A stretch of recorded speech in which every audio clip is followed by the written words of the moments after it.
Welcome guys to Inken DIY-PH. Gagawa tayo ng shoe rack cabinet. Basta Inken, always DIY. First step natin guys is to cut the size ng ating door cabinet.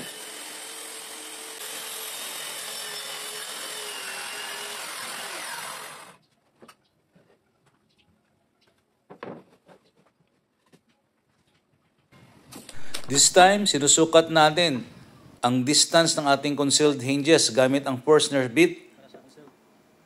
Mag-i-install tayo ng ating concealed hinges. Bubutasan mo natin guys gamit ang 35mm na concealed hinges.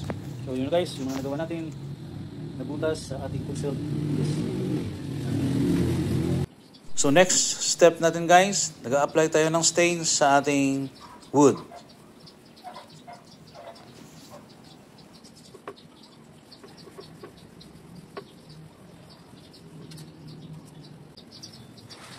So yung ginamit natin na stain dito guys is Davis.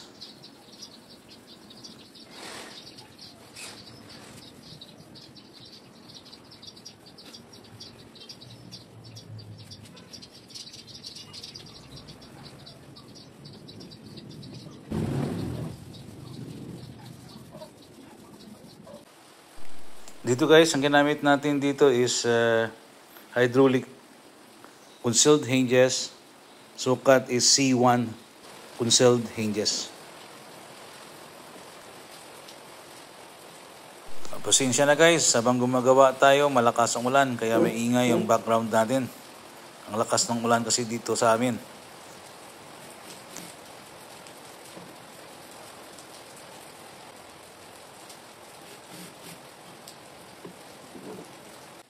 So ito guys yung kagandahan ng hydraulic concealed hinges, kunting tulak lang, siya na yung automatic na magsasara.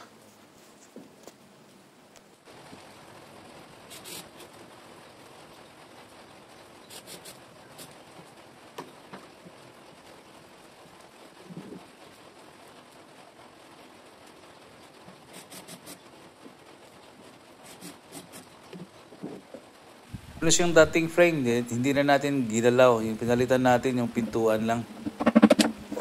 So this time, rack and door installation na tayo guys.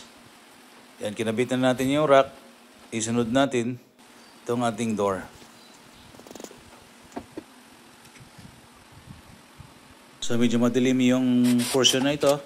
Kaya gumamit tayo ng ating emergency light para mayroon tayong source ng ilaw sa pagkabit ng ating door.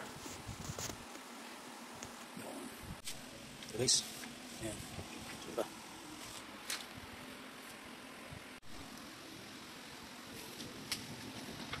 So ganun yung mga gawa natin.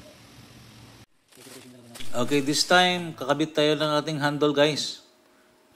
Ito yung binili natin na handle para dito.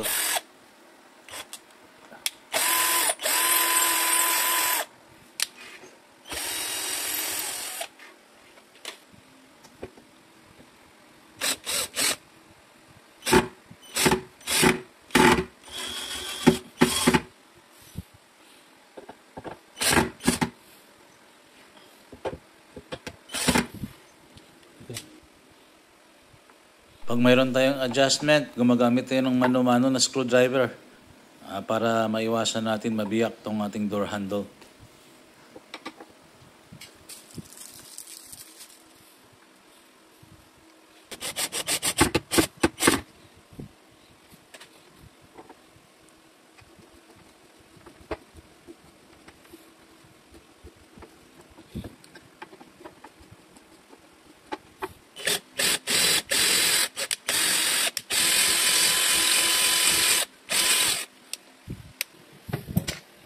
Yes, mo na lang. Okay.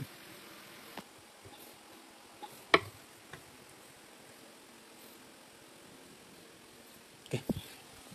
Okay, ito na yung nagawa natin. Natakip ng ating cabinet para sa sapatos. Lagyan natin ng ilaw guys. Dito.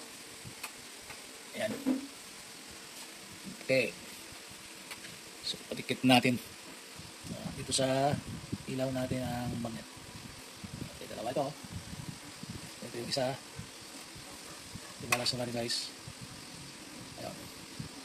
Then, next is yung ating metal. Ito yung metal natin. Ayan. So, ilagay na lang natin to. Ayan. Tapos yung isa dito. Okay. Tapos, ito isinto natin dito. So, gagawin natin na walang dumi. Ayan. So, ito yung center natin. So, dito tayo maglalagay ng ito yung center ng ating ilaw. Ito yung switch natin. So, dito natin yan ilalagay. Ayan. So, center natin. Push lang natin para dikit. Okay. Ayan. So, testing natin yung ilaw, guys. Okay. Yung sensor, yan. Umilaw. So, pag gusto natin tanggalin, ito lang yung gagawin natin. Yan. Okay. Tapos, pag kailangan natin na i-charge, kung nalobat na siya, i-charge natin. Ito yung kanyang charging port. Okay? So, balik natin. Ipakita ko sa inyo dahil meron itong motion sensor. So, after 20 seconds, mamamatay yan. Yun. So, pag gusto natin umilaw, yan. Hindi na natin hinawakan. Ginano lang natin. Ito naman, pag sinara natin to, ito naman, at bubuksan, yan, nakailaw yan, guys. Okay, yun. So, nakita natin, mayroon siyang ilaw dun sa loob. O, nakailaw yan. Mamaya-maya, mamamatay na yan. After 20 seconds, mamamatay yan, guys. Yun, namatay na siya. Ngayon, buksan natin, para makita natin kung gumagana yung sensor niya. So, guys. Ayan. So, yun yung maganda sa ilaw na to. So yung ilaw na kinabit natin guys, na-order natin sa online. So hanggang dito lang tayo guys. Thank you for watching. Sana makakuha kayo ng ideya sa ating DIY. So don't forget to subscribe and Ken DIY PH.